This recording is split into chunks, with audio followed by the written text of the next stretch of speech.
Hi everybody. I wanted to take you through the analysis of the Schubert 3 piano pieces, the first one of these that you had to analyze for class on Wednesday. Since we're having a snow day, I figured I'd just do this through video, through a screen recording, so that's what we're doing here. You've probably listened to it a few times already, I hope. Please do this on your own first before you watch the rest of the video. That way you can check your work and see what things you need to work on. So I'm going to take you through, we'll listen to the recording. We'll listen to it twice. One time just straight through. The second time I want to talk about where I might hear cadences. Maybe we'll listen to it a third time as well. And then I'll take you through the Roman numeral analysis of this excerpt. So here's the recording.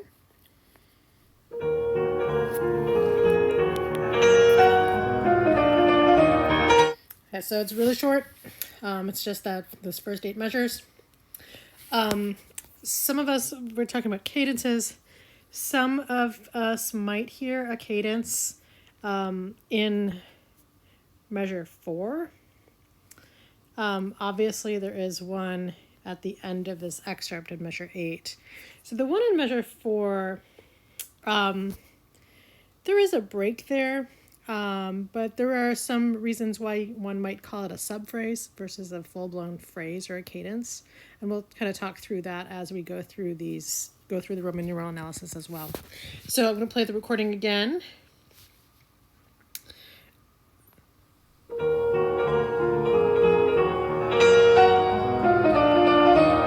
So in measure 4, I get to that point and it's so quick that the harmonic motion really hasn't gone anywhere. If you look at the bass line, it's do, ti, re, do. So from measure 1 to measure 4, I really haven't gone anywhere else except surrounding tonic. So that's why I am favoring not putting a cadence at that moment. If you did label one there, it would be an imperfect authentic cadence because the top voice in the soprano in measure 4 is not E flat. And we'll go ahead and label the key of this excerpt. The key of this excerpt, we have 6 flats, and it begins in that left hand with E flat, B flat, E flat, with B flats and G's in the right hand, and that is our tonic chord. So this excerpt, this piece begins in E flat minor for your key. So we'll listen to it one more time, and then we'll go through the Roman numerals.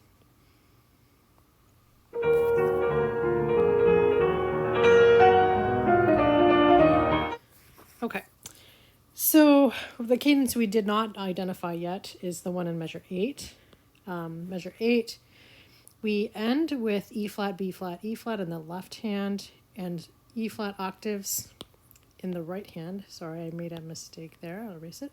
There are no G's at this moment, but we can fill in the gap here. We have E flat, we have B flat, and it sounds like it's ending on a tonic chord, so I'm going to call this a tonic chord. That G is implied. Going back to one measure before that, we have B flat, F, A flat in the left hand. We have those D naturals in the left hand. So I'm going to label that so B flat, D natural, F, A flat. That spells a dominant 7th chord in E flat major, or E flat minor, and E flat major, but we're in E flat minor. Let me just change my colors here. Okay. Back to the beginning of my excerpt, we said that the first measure is tonic. The second measure, I have D naturals in the left hand with B flats, and I have B flat and I have an F in the right hand. That makes B flat D F, which is my 5 chord in E flat minor. And because that D, the third of the chord, is in the bass, it is in first inversion, and that's shown with that symbol 6. Measure 3, I have another B flat in the left hand with Fs this time and A flats in the right hand. There's no D natural in this, but again, we can kind of hear that D natural stretching from measure 2 and call this a 5 chord as well. This one is a 5-7 chord, but the F is in the bass, and that is the 5th of the chord, which makes this in second inversion. And then measure 4, we have E flat, B flat, E flat again in the left hand. That was a 1 chord in measure 1. It's still a 1 chord. So don't second guess that. Don't make it more complicated.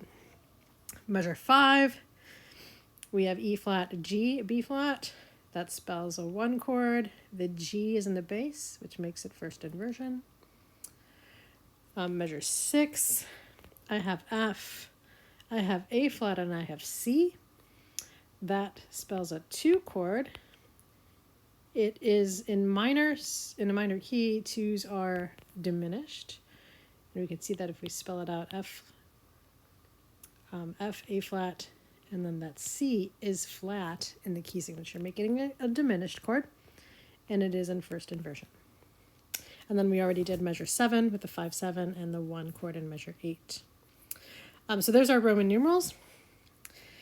And we can see in the first 4 measures that I really don't go very far. I don't have a strong predominant here.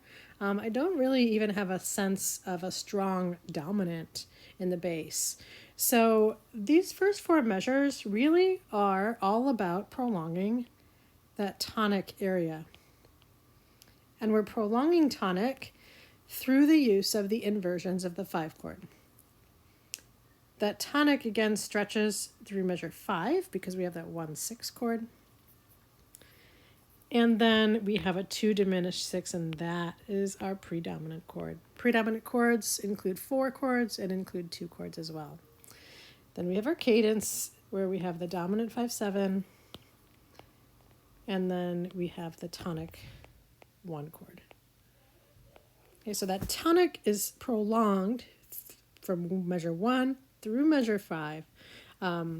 And that answers question 5 on this preparation homework that you were to do.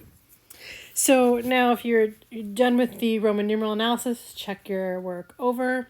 Do make sure that you have those inversions correct and that you're understanding those. And if you do have questions, please let me know. Then you can go on to the rest of the snow day assignment.